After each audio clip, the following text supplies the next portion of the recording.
Hi everyone, welcome back into Hilda Deal mental health check, which today is the first one of 2022. So we are happy to be back, especially for a really special episode today, which is a bit of an off-track episode from the previous ones. Since today we are going to be focused on discussing the impact of PFP projects on mental health, and especially on PFP founders' mental health. So for this topic today, I am so happy to present you Daniel Taylor, first of all, one of our first guests. Founder of Omnimorph, an amazing artist as well, and one of my dearest friends. And we also have Shakka back. Shakkablood is back on Hilda Deal. If you already have seen this episode with Shakka or not, just go and watch it on our YouTube channel. But Shakka is also an amazing 3D artist and recently founded the Hoppers collection series of PFPs. So guys, I'm so happy to have you here. And of course, we have my co-host Fesk, as per usual. Hi, Felipe. It's so nice to have you back. And I am myself, which is Malavida. Happy to host this for you. So without further ado, I wanna quickly try and see if we can start those things in a timeline basis, because I want to ask Daniel and Shakka about how do you guys started this whole PFP journey? Like, what was the initial aim with doing that? What got you into it? And what were your primary intentions, right? Because I think it's basically different for every founder, every creator. So I'm really curious to know basically the base story in the storyline that's behind that. You should start. Danielle, you can go ahead if you want to. You're okay. the D comes first in the D comes first in the alphabet. One. Okay. Should I start when I first heard of NFTs or just the PFP project? Oh, you can just introduce yourself in the NFT scene and and how it brought you to the PFP project, if you prefer, of course. Yeah, I think I can connect the two, because like I first heard of NFTs in 2020, around September. I think it was the same time with you, Alicia. I started 2 years ago, almost. Mm-hmm. And we signed up for super rare. We didn't get accepted till like December, so there was quite a bit of a delay there. But in January, I started doing like minting my one-on-ones, and most of them sold. But during those times, Nifty Gateway drops were like what everyone was doing. I tried to get on that platform multiple times. Unfortunately, I didn't get accepted, and I kind of gave up on that after a while. One of the reasons I would think was like important to get on Nifty Gateway is have my artworks in front of more people, like with the multiple editions, the open editions. We just the one-on-ones a little bit more difficult to do, and also not as affordable for most people to buy one-on-ones. And this kind of went into the idea of one of my best friends from university, Uba, and we started talking about doing like some kind of generative PFP project. And during that time was Chubbies and Bored Apes were the two main things we heard of, and those were the ones we kind of used as a basis. And funny enough, that's how we started doing Omnimorphs as well, just cute, stupid artworks. I think I showed it to you, Alicia, the lobbies. Yes, they were just animated. Yeah, it's animated, cute, little whatever they were. I don't know what you want to call them. But it was like a bit different angle. And then we realized that everyone is doing this. It's going to be really difficult to stand out. And the competition on those is quite, it's really difficult to stand out. And it's not really in line with my artwork. So we kind of took a step back and started thinking of doing something a bit more serious with a proper lore behind it. We also then in the summer started working on it, and we bought on a third friend called Gabi, the former is his art name. And we kind of came up with these entities, these mysterious mask entities that you can change the mask during fusion. You can basically fuse two NFTs together and change the look and rarity on them. So it's like a pretty cool mechanic we came up with. It took quite a bit of time to develop this tool. So we released in September, and we released the fusion tool in early December. So it was like a 3-month delay, which in NFT world is considered years. This is also another thing that I don't really like, that this space that everything is like expected from people, that like developing something really complicated and like as detailed and we don't wait to have some bugs in it or some issues with it. So we needed that 3 months to get it developed properly. And on the long, I just don't think that the space that everyone wants these projects to go on is good on the long run on the mental health, for example, because all your results is just burnt out artists and developers who will just eventually make bad decisions because of the pressure and just overall I don't think it's a good thing. And I was like really happy when you sent me a message that this is something that I really like to talk about on this podcast.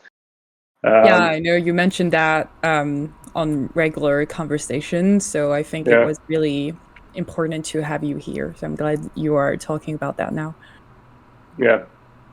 I think like back to Omnimorphs, like we released the project in September, and we already felt a lot of struggles or like things that we didn't anticipate how difficult it is. Like, for example, for myself as an artist, I didn't really.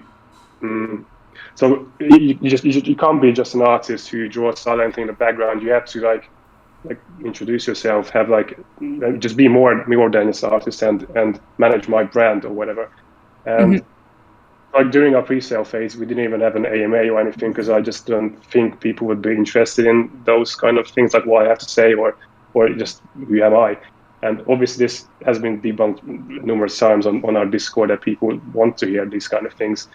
And thing is that I'm not that kind of person who just goes onto like Twitter spaces and starts to I don't know, shill my stuff. I'm quite private in a way. So I think people are really interested in the artist, but if you're not that type of artist who's like really like vocal or can like sell themselves or a good marketing person, you have to be a lot of I think Bill touched on this once, that you have to be so many things next to being an artist if you want to be like really successful in this scene.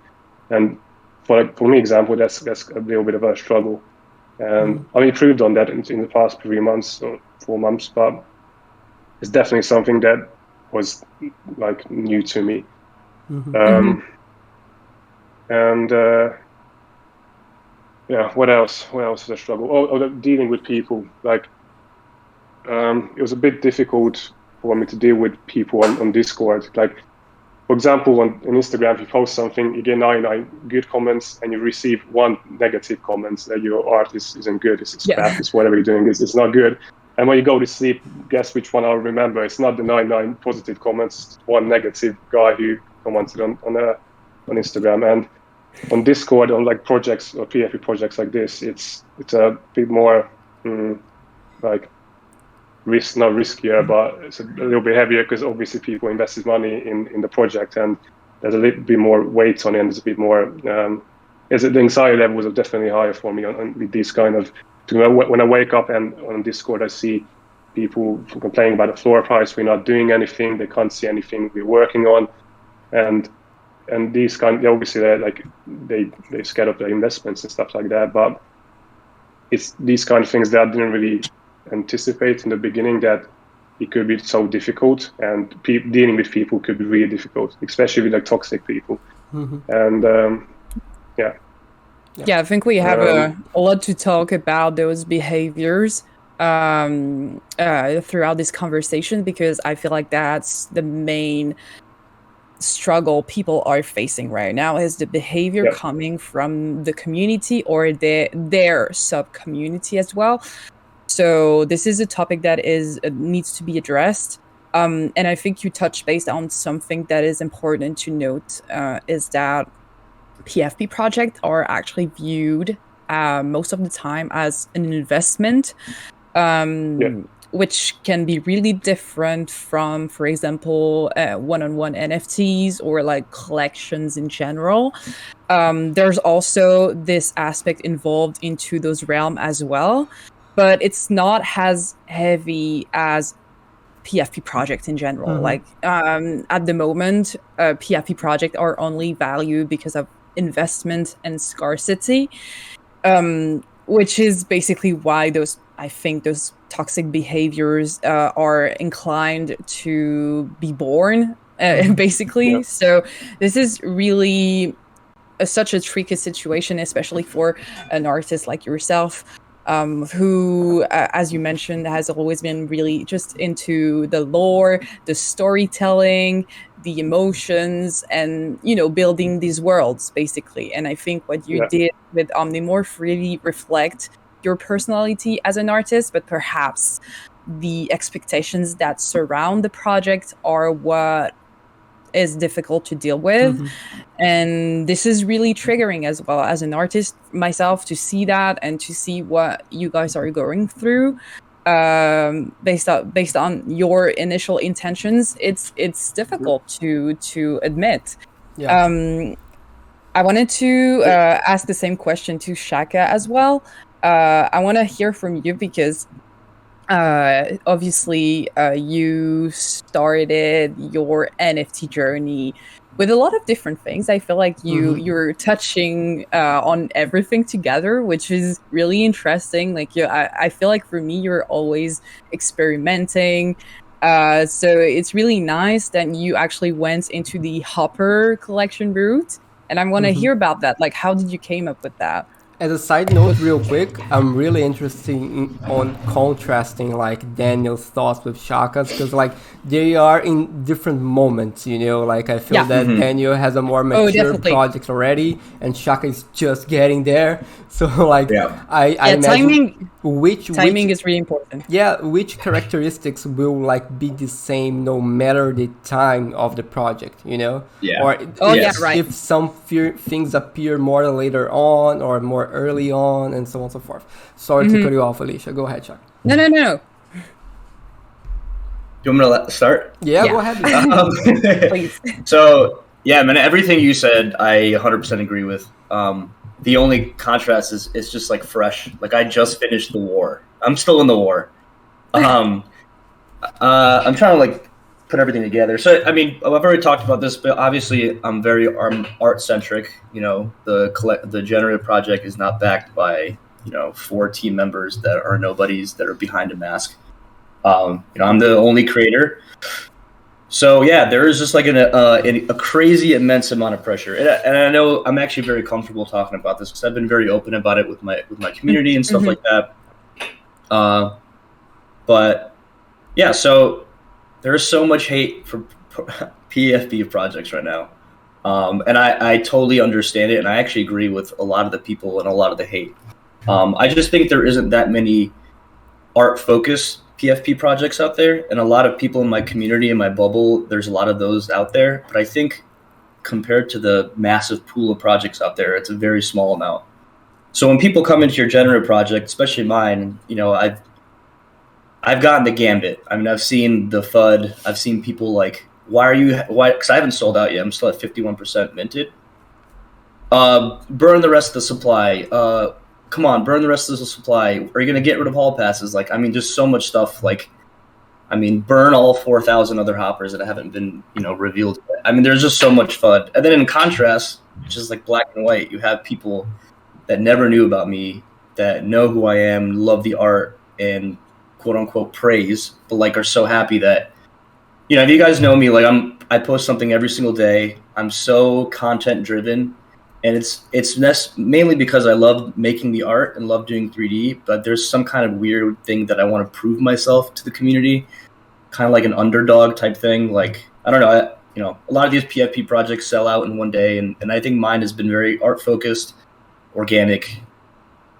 So in that sense, it's good. But yeah, man, the mental health, man, I sit from 8:30 and get off my computer at 9 p.m. at night. Like I'm just always responding to people on Discord.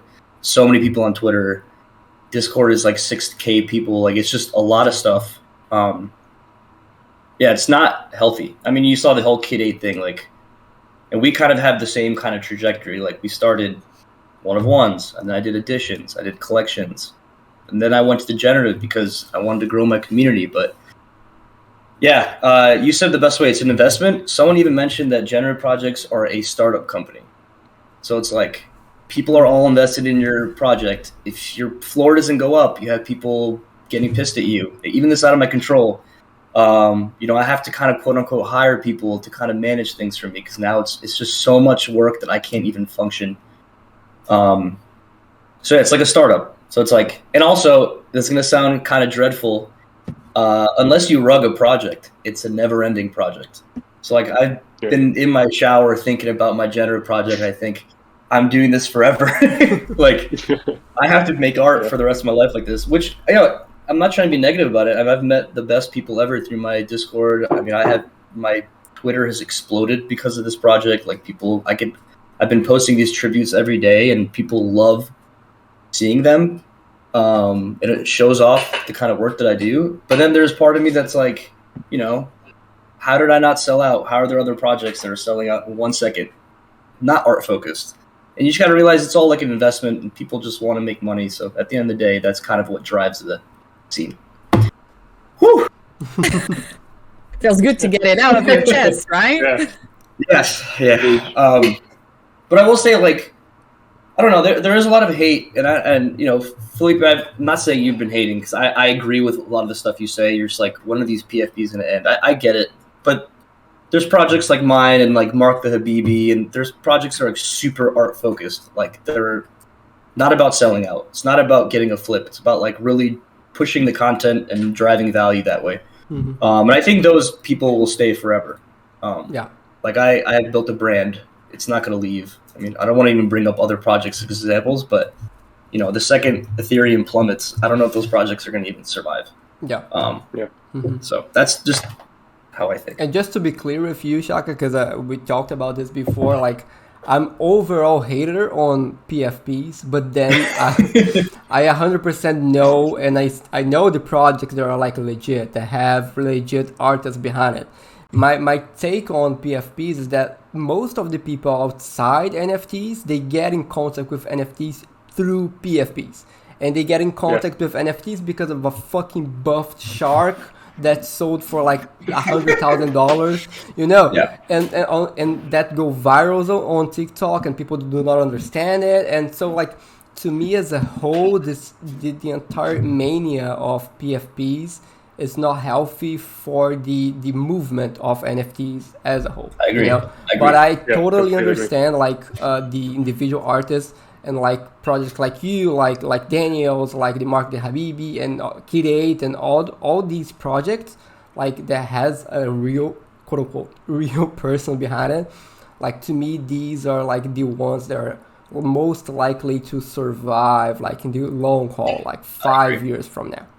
I just want to piggyback on that. So back to the selling out thing. The amount of the FUD that I've gotten is like, you haven't sold out yet. I mean, I dropped on Christmas, New Year's. People were like, oh my God, I can't even explain to you. Like, burn your supply. You haven't sold out in a day? Burn it. I was just imagine how stressful that is.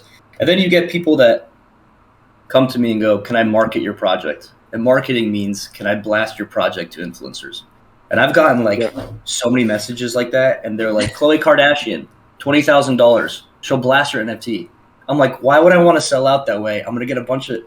It just shows like how many PFP projects are out there. And that's what the population sees. Oh, okay. Yes. Yeah. So, yeah, I mean, I get it, man. I actually despise PFP projects like that. And it's just like it's just empty shell, nothing. There's nothing behind it. They're just all remixes of other popular projects. Like you look at on OpenSea, the top 100 projects are almost the same, just different artworks made by different Fiverr artists. Sorry, no, you're right, Fiverr artists. Right. But they like art is like, I know, at the bottom of the list is what's important to people who collect these, and that's the thing that I noticed, that art doesn't matter for PFP projects, unfortunately, at least not to the most people. And for example, I have Bored Apes, but since then I haven't collected anything that looks like that because I just can't I can't bring myself to buy something that I can't like even if it goes down, I'll be okay. I have the NFT that looks cool.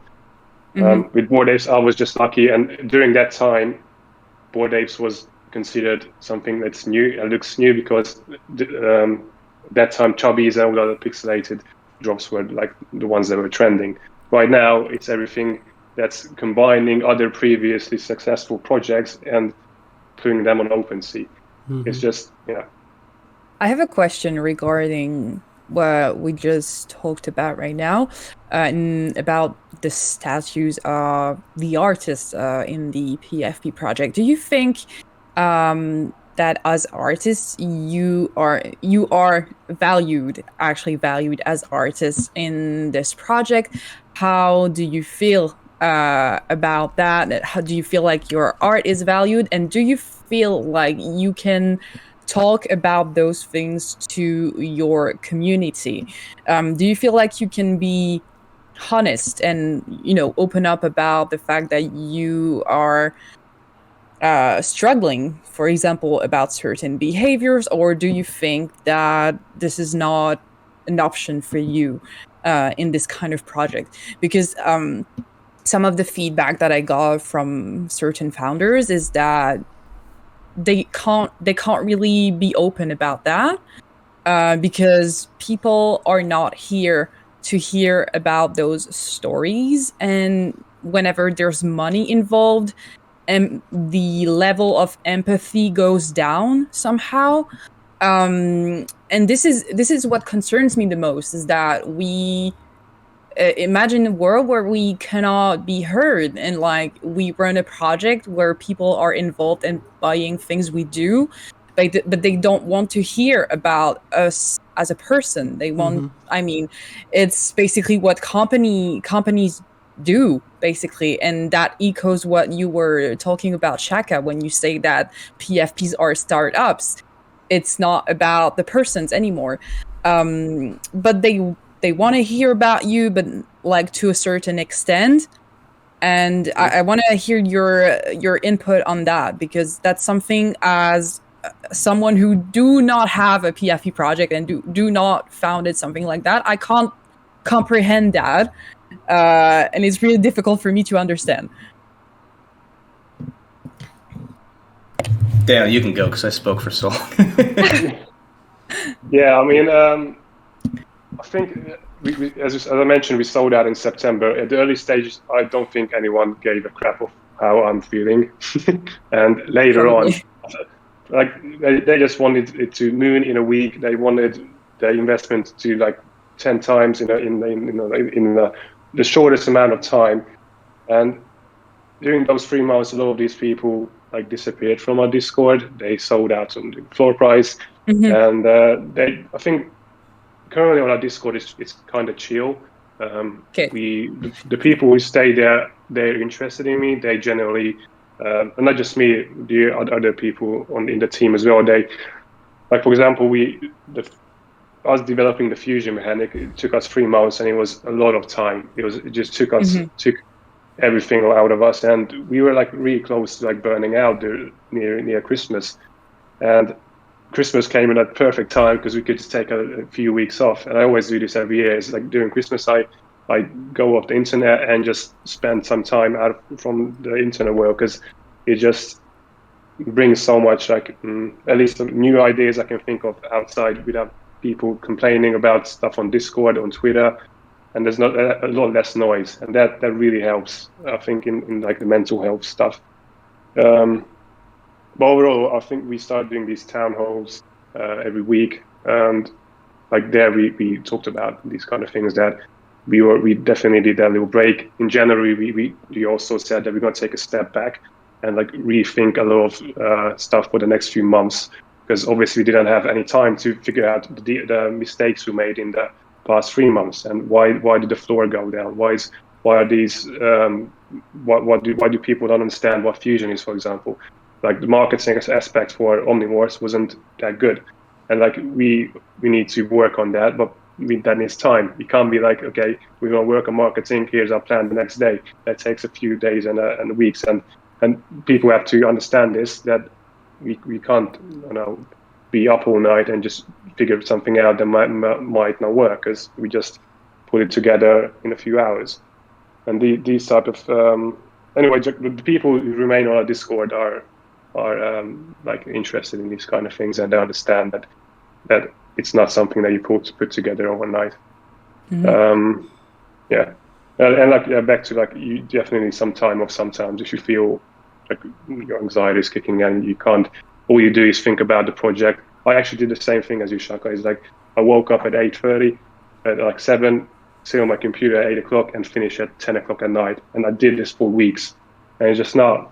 It wasn't a healthy thing to do on the long run, and you can't think clearly that way, because all you do is think about what people are saying on Discord. Maybe I should do this, maybe I should do that. You can't like figure out what's actually good for the project, and why something that's good for you overall, and something you can actually do. Because, for example, on our Discord, the first few weeks or months, even like now, we still get these, that we should do staking mechanics and bring our own coin to the market. And those things make absolutely no sense. Those coins in the few more months are going to be worthless, most of them. And we almost got pressured into this because people were complaining that every other project that's successful are doing this. And just because someone else is doing it, you shouldn't do it. Try to think something that's new in the NFT world, for example, or maybe do something that's already been done by others, but improve on it. That's another thing that we are trying to do as well. Absolutely. Shakka, what are your thoughts on all of that? And do you feel like you can be like open with your community, and do you feel like you are being valued and understand for who you are as an artist and as a human being as well? And how do you apprehend things right now? Yeah, so I don't know. I've in these 2 weeks, which feels like 3 months now, like I've found ways to kind of fix those issues. Like the being a spokesperson now of my project, like I have to be so public. I do Twitter Spaces. I'm very, I give myself. People know that I'm a human being, I guess.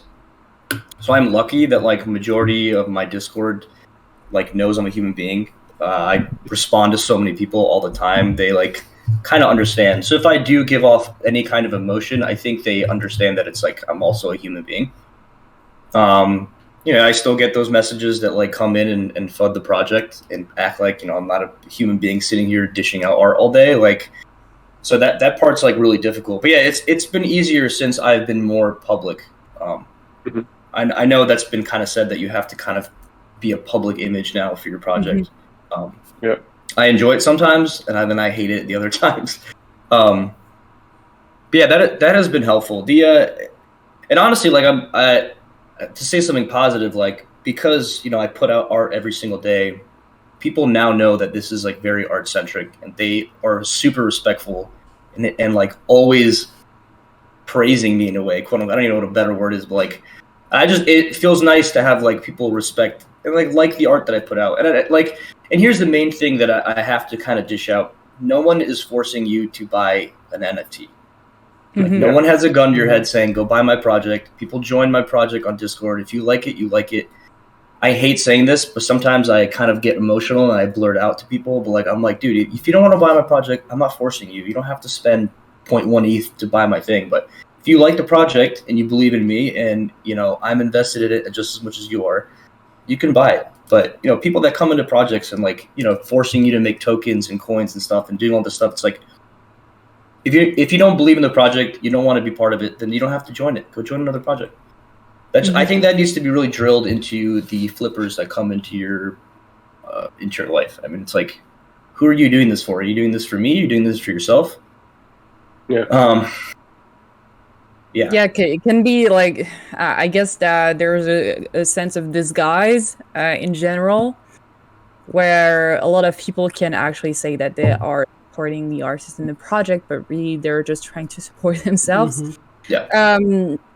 Which is understandable in a way, because like, there's a lot of money involved into everything that we do in NFTs. It's known for its money purpose, right? So of course the intentions can be disguised, and there's no really way to know like if someone's intentions are genuine or not. But the time usually tell, and as Daniel mentioned, the natural selection of flippers and paper hands and all of that can really help that. But that also implies to be strong on the duration of the project, right? So you talked about that, Shakka. You say that basically you feel like you will never stop working on that. And that can be frightening as well, I think. Or at least for me it is, because that means that you feel like you maybe feel stuck sometime into that, and you feel like you cannot give up or escape the project if you ever wanted to. How does it, is it something that you feel? Do you feel stuck sometimes, and do you feel like it's restricting both of you in certain ways? And has it also affected the way you work and you create? You're always thinking about that project.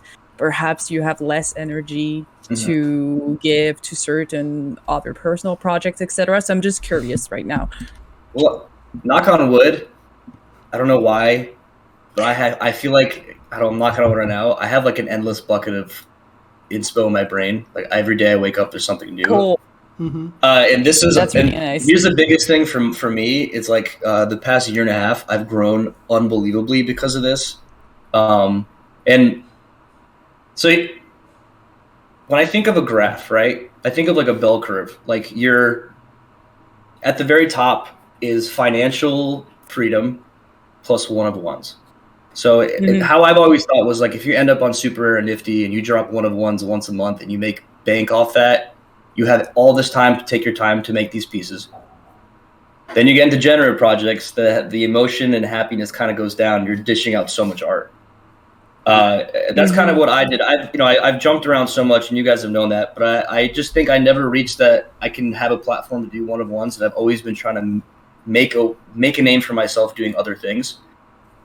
So luckily, I've been just dishing out these generative art projects, and yeah, my art, in my opinion, because of this, because I haven't been able to settle down and relax, I feel like I have gone through 6 years of experience in a year and a half. So that's like a positive thing to talk about. I totally forgot what we were talking about. The question was just being stuck in general into the project and being, entitled to the project, basically. But yeah, that is a feeling of dread that I get, because it's like I did an art piece about, I think it's called Axion, that Greek story about that guy burning on a wheel forever for eternity. I forgot, I think Zeus put him on the wheel. And I think of that, it's not that I want to end this project at all, but the idea that I can't, if I had to, is what scares the shit out of me. There's 6,000 people out there right now that are like, I'm not going to rug anybody. I love this project. This is my life. But let's just say hypothetically, I can't do that.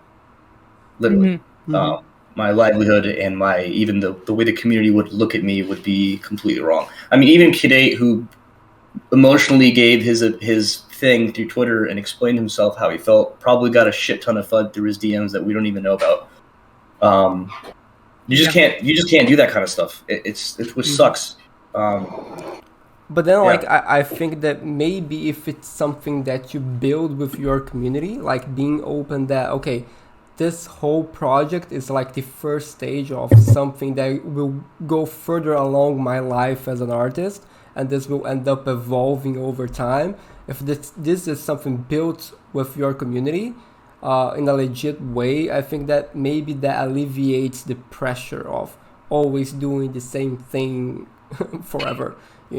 Yeah, so maybe I that's agree. something that you can build over time with people. Yeah.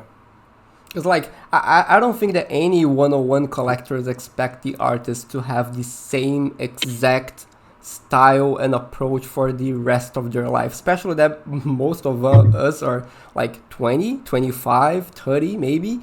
you know. So like we still have our whole lives ahead of us. So like it's natural for us to evolve. And in my opinion, with PFP project that has an artist in the center of it, it's like it's more than natural for the project to evolve and over time. So I don't know, maybe that's something that's cool to be built as a culture around the project.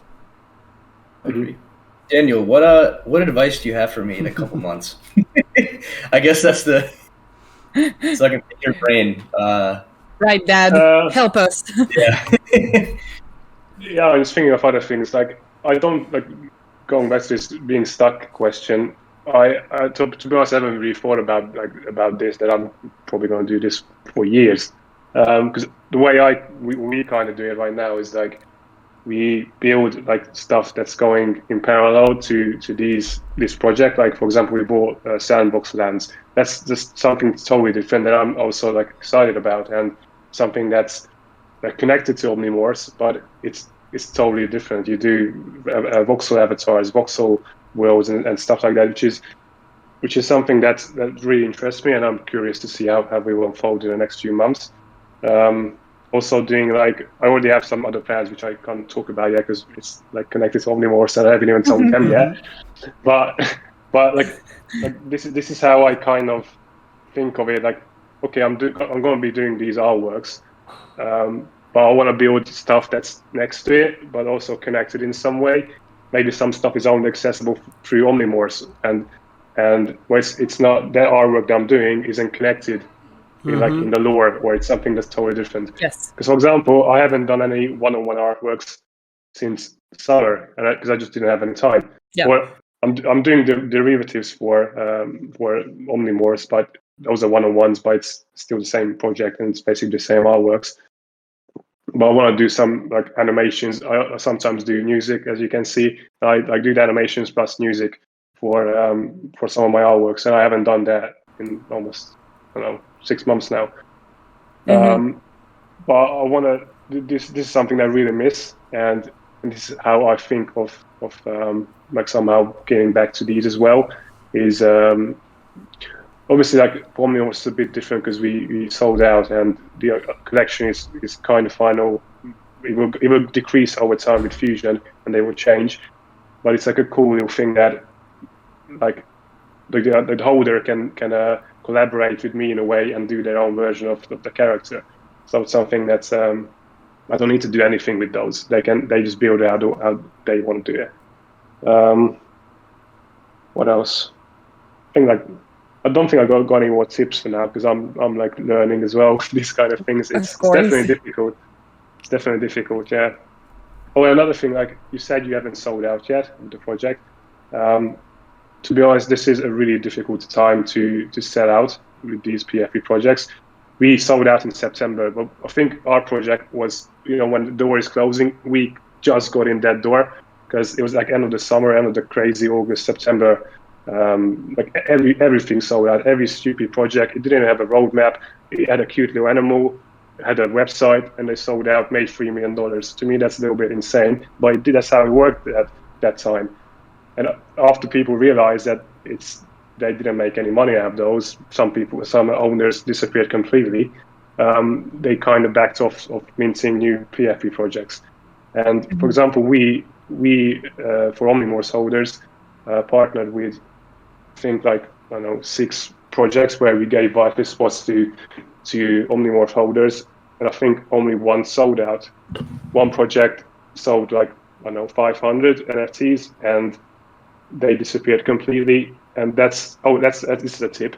If you're not confident that project is set out and you want to give Whitelist spots to your holders, don't do it, because it reflects badly on you. Because even though it's not financial advice that we allow them to mint something, it can still be perceived as one, because it's like we endorse that project, that this is something we like.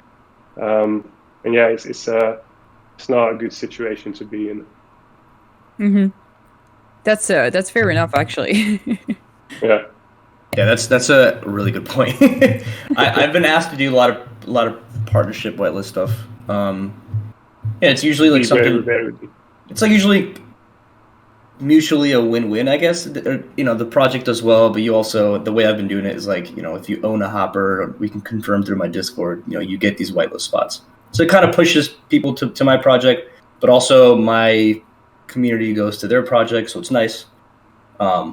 Yeah, I didn't even think about that perspective. So in theory, that really works, and it's a great idea. But we had already in 6 projects, we had all kinds of issues. But yeah, overall, it's a really good initiative to, as you said, get the 2 communities together in a way. Well, I think what works a bit better is joint giveaways. So, for example, with OG Crystals, we partnered with them. We sometimes do joint giveaways. You can win one Omnimorph, one OG Crystal, and those work a lot better because for example, on Twitter, those got the most engagements. A lot of times it's just bots that are completely useless to us, but it works and it gives engagements, and it will boost your next Twitter post or whatever.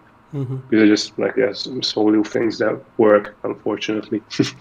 It makes sense that since you're giving them away, there's no pressure for people getting the whitelist, buying and not making money later, as you said.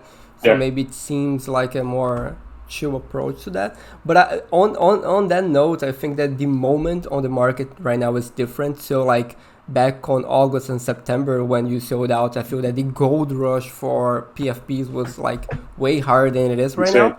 So I totally see these people being mad of getting a whitelist to a project that didn't sell out, which nowadays I think that it's more common. So maybe this more organic interaction with Shakka, it's working better right now. But it's something that you really need to have in mind for the future in case we get in another gold rush. On the long run, organic is always a good way to go.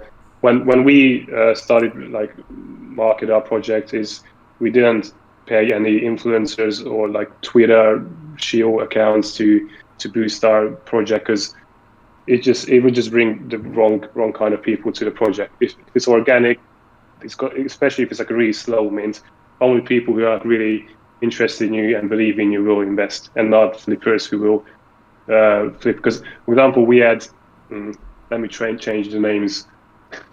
We had people a pretty big company who we had actual video conference calls like this.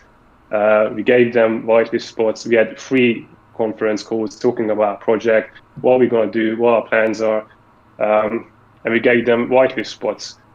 They all flipped it within 24 hours. It's wow. They say, what was the point of that? And another thing, we had a lot of similar things during these pre-sale phases, even after it, and just trusting people online who you don't know anything about. They don't want to show their faces. You can't you don't know what they call them apart from their Discord ID is something that's really risky, and it's definitely, I don't advise that, or just have a lot of conference calls with them and try to get to know them a bit more. Makes sense. Since we are almost at the end already, as per usual, that time flies. I wanted to recenter in the present and just ask how are you doing basically right now? It is the start of a new year. We know that starts of years are super stressful sometimes, because there's the pressure of starting a new year, putting your best work out there, and being super doing new things, doing things for collectors and all of that. And basically doing better than the year prior to that. So how does this affect you right now? What's your mindset at the moment? And how's your mental health, basically? Do you feel this is going to be a year for you that brings more peace into how, in the terms of how you apprehend your work with your PFP collection? Or do you feel You need a break already? Like, what's happening? Yeah, I very excited. I think I'm more excited than bummed out. I think even with all this talking, and I know all this serious talk about being about emotions and everything like that, I think I'm actually really excited for the stuff I'm going to make this year. I mean, from now until December, I have no idea what I'm going to make. Last year was insane. I had no idea. I'm just excited for like NFT events. I mean, I met Felipe at Art Basel, and literally it was so much fun. So I mean, there's going to be a bunch of events this year. I'm happy for that. My project's going to grow. I'm not really worried about selling out. I'm just happy that everybody that's coming into my project has been like just fans of the art and fans of things I put out. So, there's going to be a lot of obstacles and hiccups and people that come in and start fights with me, but you know, that's a small percentage. You're so positive. Like, I know few people like you who are have such positive souls and like hopeful minds. It is really, really soothing to hear. And I love just how you manifest your intentions for the year. Like, I can see that you are, building that mindset of like saying that things are going to go well despite the bumps. Yeah. And it's a mindset that we all should have, because it just helps us when things go down to always have that kind of mantra in the back of our heads. Daniel, what about you? How are you feeling? I kind of feel similar, to be honest, because like as I said, I always take a bit of a break during Christmas, and even though I shouldn't be working, I'm still working in my mind, and I start to think of new ideas and things I could do this year. And I always start January with a fresh mind and fresh ideas. That if I can manage to do half of it, I'm happy. I'm really excited about the next few months. We have a lot planned. I'm doing fine. Like I kind of got used to I got used to handling people that are negative. Okay. I just ignore them. That's the secret. So at the beginning you cared, and now you ignore them. Basically, is that it? If their comments aren't like, I don't feel they're like, not. Yeah. It is difficult to ignore comments in general, right? Because we were talking about the fact that one bad comment can affect your whole day. Definitely. Then the more comments, the more the flow of words just blends together, and I feel like it's easier to ignore, especially if you don't really check and try to pin that one comment as well.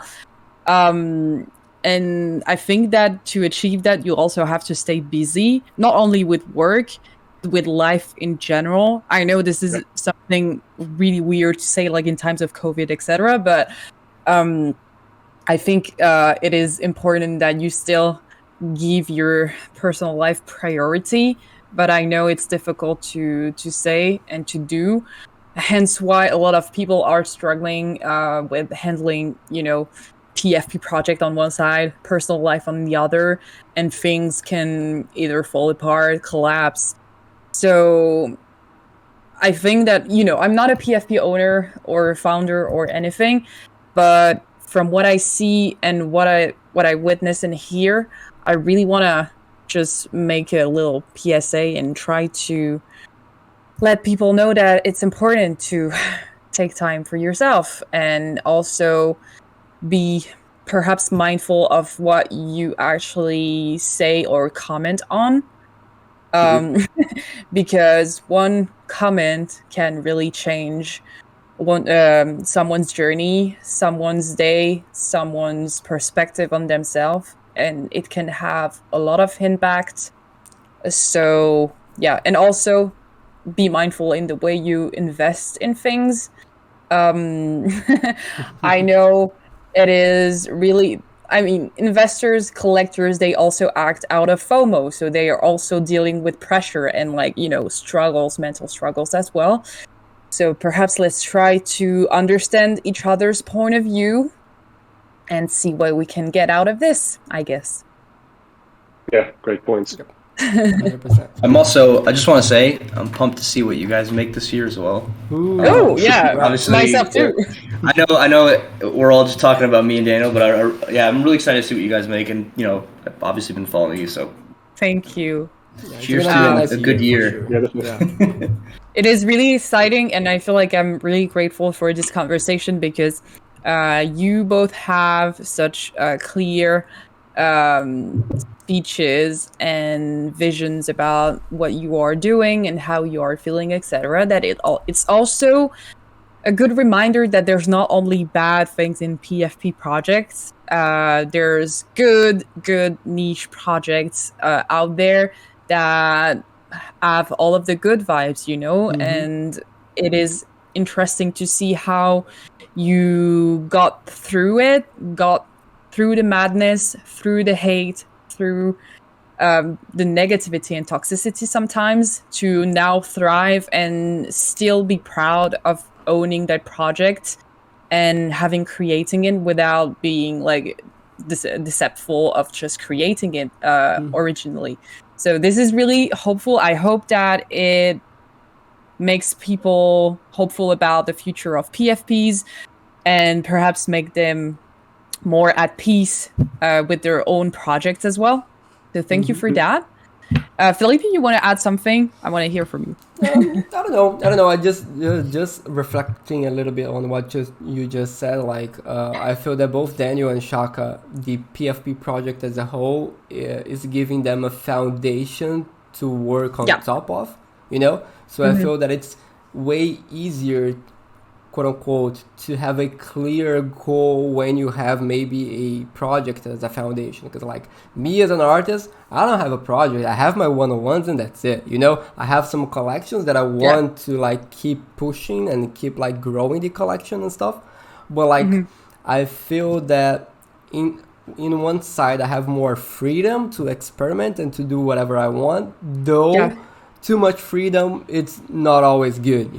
You kind of like get a little bit lost. Okay, where am I going? Which direction I want to like aim for? So like it's good to see you two like having a foundation and building on top of that. I myself looking for my foundation per se, So I'm excited. I'm curious to see how this year is going to unfold. But yeah, I just wanted to leave this thought. No, it's great. And I feel that that's a really valid point of having a foundation of your work and your storytelling as an artist as well. Because when you do these projects, for example, for both Daniel and Shakka, it is really, in my opinion, story-based. There's a lot of personality involved into those characters. You can see the universe of the artist, but also the universe of the project. And that opens so many doors to just tell the story on the long term. And I feel like this is why I'm excited to just be aware and stay on tune with your journey, guys. So yeah, anyways, just rambling, but really grateful for you. Thank you so much for taking the time to talk with us. Hopefully this will help people who are watching this episode who as close friends. So thank you for that. And voila, I guess we are done for today. Thank you everyone for watching. Thank you for joining us once again on Heal the Deal. We are Metaverse's emotional support club. If you want to have any support, seek for support, provide support, or just vent a little, just join us on our Discord. We are always happy to provide any help and just hear what you have to say. So there's that. And until next time, take care. Hold on. Do not leave the call, guys. I'm just going to stop recording. Because it's always like that. Bye-bye, everyone. Boom. Everyone leaves. No, it's not true. It's just me and Alicia.